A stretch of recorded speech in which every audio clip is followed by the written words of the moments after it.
رهبر اندیشه دنیا گردم، اما در بند تقدیرم، در بند تقدیرم.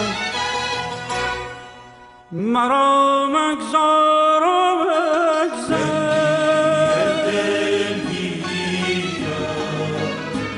از غصه میمیرم.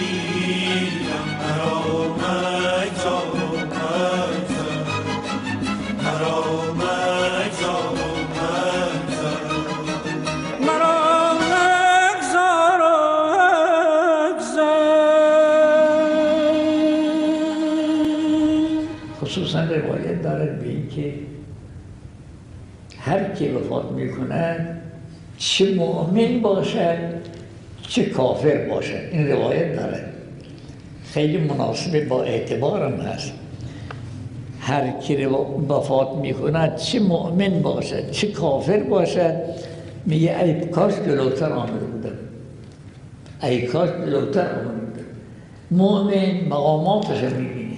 اینجا تا نگاه کن خوب، این زدایای بهشت رو ببینه، اینجاست تا همین دیدنش که اون دیگه از حال میبره، از خوشحالی.